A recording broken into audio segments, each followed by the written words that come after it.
जय श्री हरि विष्णु। आप सभी का स्वागत है। गुरुवार के पावन दिन पर आज हम बृहस्पति व्रत कथा का पाठन करेंगे। हमारे द्वारा प्रस्तुत की गई धार्मिक कथा कहानियाँ आपको पसंद आती हो तो अपना समर्थन अवश्य दें। गुरुवार का दिन यानी बृहस्पतिवार का दिन बृहस्पति देव को समर्पित होता है। इस दिन संपूर्ण श्रद्धा भाव से पूजा अर्चना करने से श्री हरि की तथा बृहस्पति देव की कृपा बनी रहती है। बृहस्पतिवार का व्रत बृहस्पति व्रत कथा से पूर्ण माना जाता है, इसलिए अब हम बृहस्पति व्रत कथा का पाठन करेंगे। जय श्री बृहस्पति देव। श्री बृहस्पतिवार की व्रत कथा। भारतवर्ष में एक प्रतापी और दानी राजा राज करता था। वह नित्य गरीबों और ब्राह्मणों की सहायता करता था। यह बात उसकी रानी को अच्छी नहीं लगती थी। वह ना ही गरीबों को दान देती थी और न ही भगवान का पूजन करती थी और राजा को भी दान देने से मना किया करती थी। एक दिन राजा शिकार खेलने वन को गए हुए थे तो रानी महल में अकेली थी। उसी समय बृहस्पति देव साधु वेश में राजा के महल में भिक्षा के लिए गए और भिक्षा मांगी। रानी ने भिक्षा देने से इनकार किया और कहा, हे साधु महाराज, मैं तो दान पुण्य से तंग आ गई हूँ। मेरा पति सारा धन दूसरों को दान करते हैं। मेरी इच्छा है कि हमारा सारा धन नष्ट हो जाए, फिर ना रहेगा धन और ना मुझे दान करना पड़ेगा। रानी के वचनों को सुनकर साधु महाराज ने कहा कि देवी, तुम तो बड़ी विचित्र हो। धन संतान तो सभी चाहते हैं, पुत्र और लक्ष्मी तो पापी के घर भी होनी चाहिए। यदि तुम्हारे पास अधिक धन हो तो तुम भूखों को भोजन कराओ, प्यासे के लिए प्याऊ बनवाओ, मुसाफिरों के लिए धर्मशालाएं खुलवाओ। जो निर्धन अपनी कुंवारी कन्याओं का विवाह नहीं कर सकती, उनका विवाह करा दो। ऐसे और कई काम हैं जिनके करने से तुम्हारा यश लोक और परलोक में फैलेगा। परंतु रानी पर उपदेश का कोई प्रभाव ना पड़ा। वह बोली, महाराज, आप मुझे कुछ ना समझाए। मैं ऐसा धन नहीं चाहती जो हर जगह बांटती फिरूं। तब साधु महाराज ने उत्तर दिया कि यदि तुम्हारी ऐसी इच्छा है तो तथास्तु।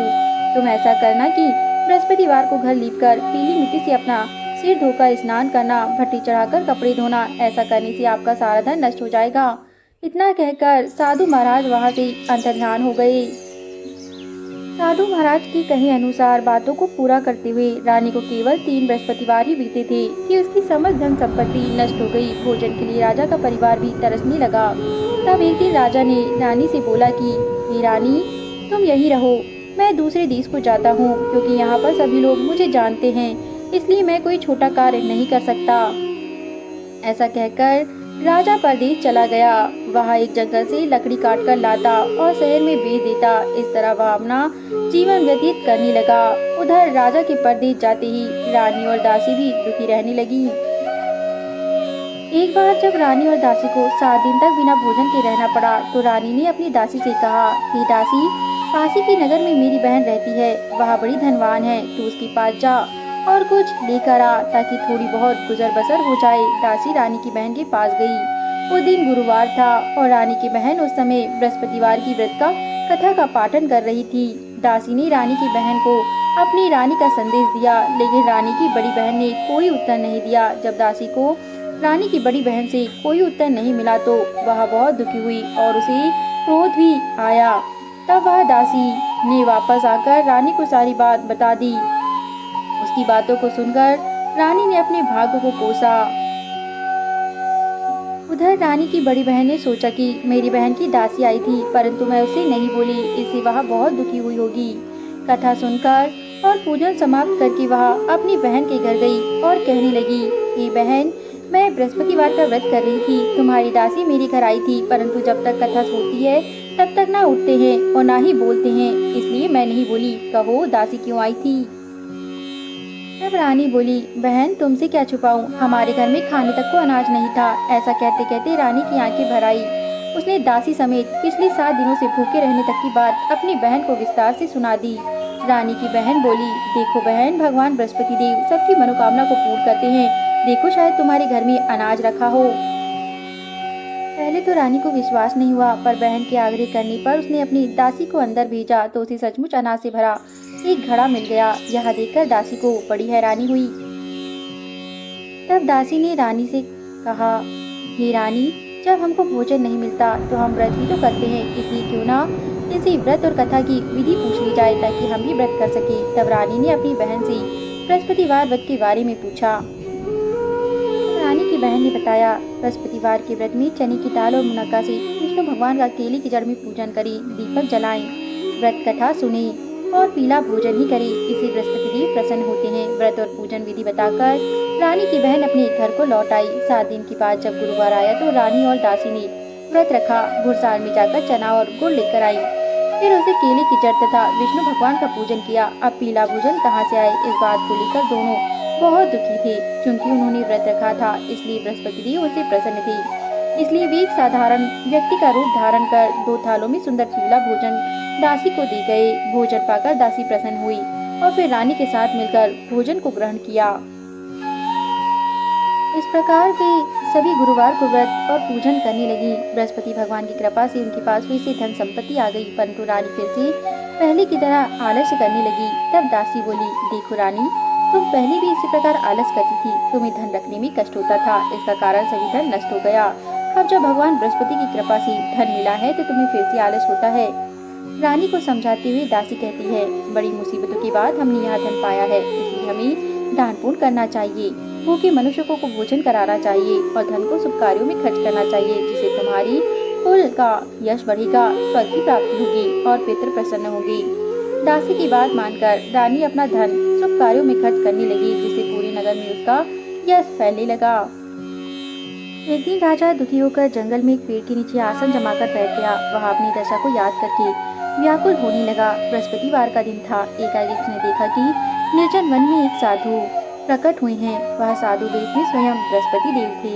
लकड़हारी के सामने आकर बोले, हे लकड़हारी, इस सुनसान जंगल में तुम किस चिंता में मग्न बैठे हो? लकड़हारी ने दोनों हाथ जोड़कर प्रणाम किया और उत्तर दिया, हे महात्मा जी, आप सब कुछ जानते हैं, मैं क्या कहूँ। यह कहकर वह रोने लगा और साधु को अपनी आत्मकथा कह सुनाई। तब महात्मा साधु जी ने कहा, तुम्हारी स्त्री ने बृहस्पति के दिन बृहस्पति भगवान का निरादन किया है, जिसके कारण रुष्ट होकर उन्होंने तुम्हारी यह दशा कर दी है। अब तुम चिंता को दूर करके मेरे कहने पर चलो, तुम्हारे सब कष्ट दूर हो जाएंगे और भगवान पहले से भी अधिक धन संपत्ति देंगे। तुम बृहस्पतिवार के दिन कथा किया करो। 2 पैसे की चनी मुनक्का लाकर उसका प्रसाद बनाओ और शुद्ध जल के लोटे में शक्कर मिलाकर अमृत तैयार करो। कथा के पश्चात अपने सारे परिवार और सुनने वाले प्रेमियों में अमृत व प्रसाद बांटकर आप भी ग्रहण करो। ऐसा करने से भगवान तुम्हारी सब मनोकामना अवश्य पूरी कर देंगे। साधु के ऐसे वचन सुनकर लकड़हारा बोला, हे प्रभु, मुझे लकड़ी बेचकर इतना पैसा नहीं मिलता जिससे भोजन के उपरांत कुछ बचा सकूं। मैंने रात्रि में अपनी स्त्री को व्याकुल देखा है। मेरे पास कुछ भी नहीं जिससे मैं उसकी खबर मंगा सकूं। तब साधु महाराज ने कहा, हे लकड़हारी, तुम किसी बात की चिंता मत करो। बृहस्पति के वार के दिन तुम रोजाना की तरह लकड़ियां लेकर शहर को जाओ। तुमको रोज से दुगना धन प्राप्त होगा, जिसे तुम भलीभांति भोजन कर लोगे तथा बृहस्पति देव की पूजा का सामान भी ला सकती हो। इतना कहकर साधु महाराज अंतर्ध्यान हो गए। धीरे धीरे समय व्यतीत होने पर फिर वही बृहस्पतिवार का दिन आया। लकड़हारा जंगल से लकड़ी काटकर किसी शहर में बेचने गया। उसे उस दिन से अधिक धन मिला। राजा ने चना गुड़ आदि लाकर गुरुवार का व्रत किया। उस दिन से उसके सभी क्लेश दूर हो गए। परंतु जब दोबारा गुरुवार आया तो वह बृहस्पतिवार का व्रत करना भूल गया। इस कारण बृहस्पति देव भगवान नाराज हो गए। उस दिन उस नगर के राजा ने विशाल यज्ञ का आयोजन किया था। शहर में यह घोषणा करा दी कि कोई भी मनुष्य अपने घर में भोजन न बनावे और आग न जलावे। समस्त जनता मेरे यहाँ भोजन करने आवे। इस आज्ञा को जो न मानेगा उसे फांसी की सजा दी जाएगी। इस तरह की घोषणा संपूर्ण नगर में करवा दी गई। राजा की आज्ञा अनुसार शहर के सभी लोग भोजन करने गए, लेकिन लकड़हारा कुछ देर से पहुंचा, इसलिए राजा उसको अपने साथ घर लिवा लाए और ले जाकर भोजन करा रहे थे तो रानी की दृष्टि उस खूंटी पर पड़ी जिस पर उसका हार लटका हुआ था। वहाँ पर दिखाई नहीं दिया तो रानी ने निश्चय किया कि मेरा हार अवश्य इस मनुष्य ने चुरा लिया है। उसी समय सिपाहियों को बुलाकर उसको कारागार में डलवा दिया। जब लकड़हारा कारागार में पड़ गया और बहुत दुखी होकर विचार करने लगा कि ना जाने कौन सी पूर्व जन्म के कर्म से मुझे यह दुख प्राप्त हुआ है, और उसी साधु को याद करने लगा जो कि जंगल में मिला था। उसी समय तत्काल बृहस्पति देव साधु के रूप में वहाँ प्रकट हुए और उसकी दशा देखकर कहने लगे, अरे मूर्ख, तूने बृहस्पति देव की कथा नहीं करी, इस कारण तुझे दुख प्राप्त हुआ है। अब चिंता मत कर, बृहस्पतिवार के दिन कारागार के दरवाजे पर 4 पैसे पड़े मिलेंगे, उनसे तू बृहस्पति देव की पूजा करना, तेरे सभी कष्ट दूर हो जाएंगे। तो साधु महाराज अत्यंत ध्यान हो गए। बृहस्पतिवार के दिन उसे 4 पैसे मिले। नकड़हारे ने कथा कही। उसी रात्रि को बृहस्पति देव ने उस नगर के राजा को स्वप्न में कहा, हे राजा, तुमने जिस आदमी को कारागार में बंद किया है वह निर्दोष है, वह राजा है, उसे छोड़ देना। रानी का हार उसी खूंटी पर लटका है। अगर तू ऐसा नहीं करेगा तो मैं तेरे राज को नष्ट कर दूंगा। इसी तरह रात्रि के स्वप्न को देखकर राजा प्रातःकाल उठा और खूंटी पर हार देकर लकड़हारे को बुलाकर क्षमा मांगी तथा लकड़हारे को योग सुंदर वस्त्र आभूषण देकर विदा कर दिया। बृहस्पति देव की आज्ञा अनुसार लकड़हारा अपने नगर को चल दिया। राजा जब अपने नगर के निकट पहुंचा तो उसे बड़ा आश्चर्य हुआ। नगर में पहले से अधिक बाग, तालाब, कुएं तथा बहुत सी धर्मशालाएं, मंदिर आदि बन गए हैं। राजा ने पूछा, यह किसका बाग है और यह धर्मशाला किसकी है? तब नगर के सब लोग कहने लगे, यह सब रानी और दासी के हैं। तो राजा को आश्चर्य हुआ और गुस्सा भी आया। जब रानी ने यह खबर सुनी कि राजा आ रहे हैं तो उन्होंने दासी से कहा, हे दासी, देख, राजा हमको कितनी बुरी अवस्था में छोड़ गए थे। हमारी ऐसी हालत को देखकर वहां लौट न जाए, इसलिए तू दरवाजे पर खड़ी हो जा। आज्ञा अनुसार दासी दरवाजे पर खड़ी हो गई। राजा आए तो उन्होंने अपने साथ दीवार आई। तब राजा ने क्रोध करके अपनी रानी से पूछा कि यह धन तुम्हें कैसे प्राप्त हुआ? तब उन्होंने कहा, हमें यह सब धन बृहस्पति देव के इस व्रत के प्रभाव से प्राप्त हुआ है। राजा ने निश्चय किया कि 7 रोज बाद तो सभी बृहस्पति देव का पूजन करते हैं, परंतु मैं प्रतिदिन दिन में 3 बार कहानी कहूँगा तथा रोज व्रत किया करूँगा। अब हर समय राजा के दुपट्टे में चने की दाल बंधी रहती तथा दिन में 3 बार वह कथा कहता। एक रोज राजा ने विचार किया कि चलो अपनी बहन के यहाँ से हो आवे। इस तरह निश्चय कर राजा घोड़ी पर सवार हो अपनी बहन के यहाँ को चल दिया। मार्ग में उसने देखा कि कुछ आदमी एक मूर्ति को लेकर जा रहे हैं। उन्हें रोककर राजा कहने लगा, अरे भाइयों, मेरी बृहस्पति देव की कथा सुन लो। वे बोले, लो, हमारा तो आदमी मर गया है, इसको अपनी कथा की पड़ी है। परंतु कुछ आदमी बोले, अच्छा भैया, कहो, हम तुम्हारी कथा भी सुनेंगे। राजा ने दान निकाली और जब कथा आदि हुई तभी मुर्दा हिलने लगा और जब कथा समाप्त हो गई तो राम राम करके मनुष्य उठकर खड़ा हो गया। आगे मार्ग में उसे एक किसान खेत में हल चलाता मिला। राजा ने उसे देखा और उसे बोले, अरे भैया, तुम मेरी बृहस्पतिवार की कथा सुन लो। किसान बोला, जब तक मैं तेरी कथा सुनूंगा तब तक 4 हैया जोत लूंगा। जा, अपनी कथा किसी और को सुनाना। इस तरह राजा आगे चलने लगा। राजा के हटते ही वहाँ पर बैल पछाड़ खाकर गिर गए तथा किसान के पेट में बड़ी जोर का दर्द होने लगा।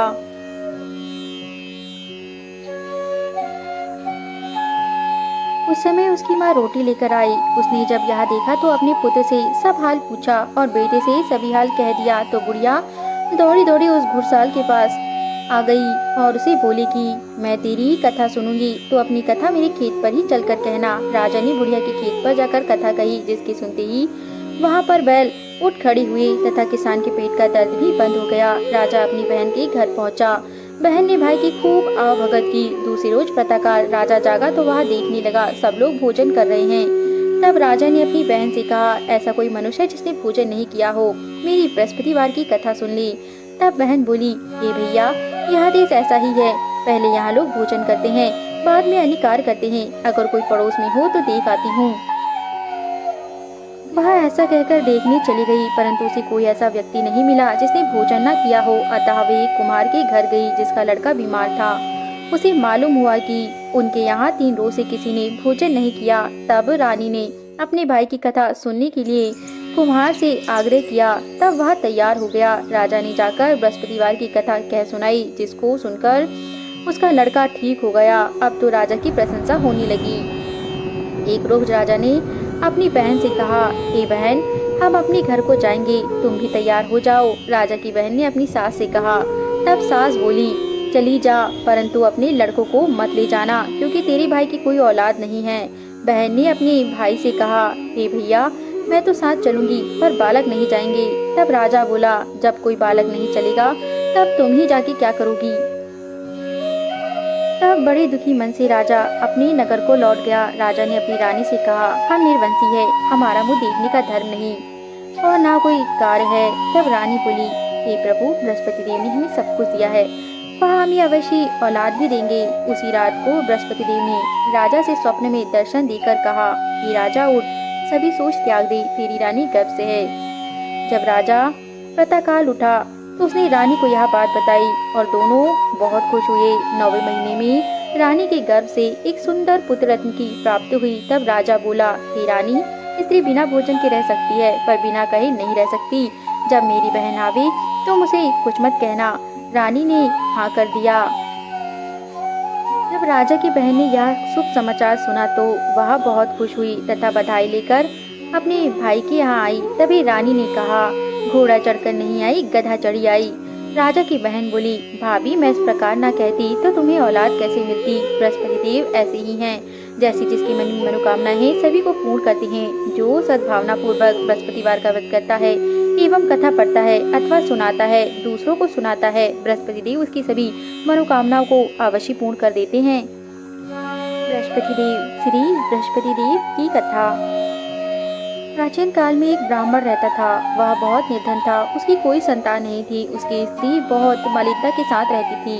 वह स्नान न करती, किसी देवते का पूजन न करती। इससे ब्राह्मण देवता बड़े ही दुखी रहा करते थे। बहुत कुछ कहते किंतु उसका कोई परिणाम न निकलता।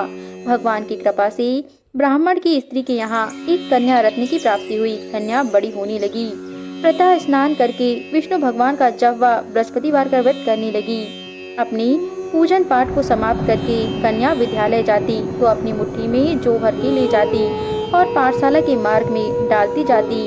तब ये जौ स्वर्ण के हो जाते तो कन्या लौटते समय उनको बीनकर घर ले आती। एक दिन वह बालिका जब सूप में उस सोने के जौ को फटक कर साफ कर रही थी तब उसकी माता ने कहा, हे बेटी, सोने के जौ के लिए सूप भी सोने का होना चाहिए। दूसरे दिन बृहस्पतिवार था। इस कन्या ने व्रत रखा और बृहस्पति देव से प्रार्थना करके कहा, मैंने आपकी पूजा सच्चे मन से की हो तो मेरे लिए सोने का सूप दे दो। बृहस्पति देव ने उसकी प्रार्थना स्वीकार कर ली और रोजाना की तरह वह कन्या जौ फैलाती हुई जाने लगी। जब लौटकर जौ बीन रही थी तो बृहस्पति देव की कृपा से उसे सोने का सूप मिला। उसे वह घर लेकर आई और उसमें जौ साफ करने लगी, परंतु उसकी माँ का वही रवैया रहा। एक दिन की बात है कि वह कन्या सोने के सूप में जो साफ कर रही थी उस समय उस शहर का राजपुत्र वहां से होकर निकला। इस कन्या के रूप और कार्य को देखकर मोहित हो गया तथा अपने घर आकर भोजन तथा जल त्याग कर उदास होकर लेट गया। राजा को इस बात का पता लगा तो उन्होंने अपने प्रधानमंत्री के साथ उसके पास गए और बोले, हे बेटा, तुम्हें किस बात का कष्ट है? किसी ने अपमान किया है अथवा और कोई कारण है? अगर हो तो तुम मुझसे कहो, मैं वही कार्य करूंगा जिससे तुम प्रसन्न हो जाओगे। अपने पिता की राजकुमार ने जब बातें सुनी तो राजकुमार बोला, मुझे आपकी कृपा से किसी बात का दुख नहीं, किसी ने मेरा अपमान नहीं किया, परंतु मैं उस लड़की से विवाह करना चाहता हूँ जो सोने के सूप में जौ को साफ कर रही थी। राजा ने जब यह सुना तो वह आश्चर्य में पड़ गया और बोला, हे बेटा, इस तरह की कन्या का पता तुम ही लगाओ, मैं उसके साथ तेरा विवाह अवश्य करवा दूंगा। राजकुमार ने उस लड़की के घर का पता बताया। तब मंत्री सहित लड़की के घर गए और ब्राह्मण देवता को सभी हाल कह बताया। ब्राह्मण देवता राजकुमार के साथ अपनी कन्या का विवाह करने के लिए तैयार हो गए तथा विधि विधान के अनुसार ब्राह्मण की कन्या का विवाह राजकुमार के साथ हो गया। कन्या के घर से जाते ही पहले की भांति उस ब्राह्मण देवता के घर में गरीबी दरिद्रता का निवास होने लगा। अब भोजन के लिए भी अन्न बड़ी मुश्किल से मिलता। एक दिन दुखी होकर ब्राह्मण देवता अपनी पुत्री के पास गए। बेटी ने पिता की दुखी अवस्था को देखा और अपनी माँ का हाल पूछा। तब ब्राह्मण ने सभी हाल कह सुनाया। कन्या ने बहुत सा धन देकर अपने पिता को विदा किया। इस तरह ब्राह्मण का कुछ समय सुखपूर्वक व्यतीत हुआ। कुछ दिन बाद फिर वही हाल हो गया। ब्राह्मण फिर अपनी कन्या के यहाँ गया और सारा हाल कह सुनाया तो लड़की ने बोला, हे पिताजी, आप माता जी को यहाँ लेवा लाओ, मैं उन्हें वह विधि बता दूंगी जिससे गरीबी और दरिद्रता अवश्य दूर हो जाएगी।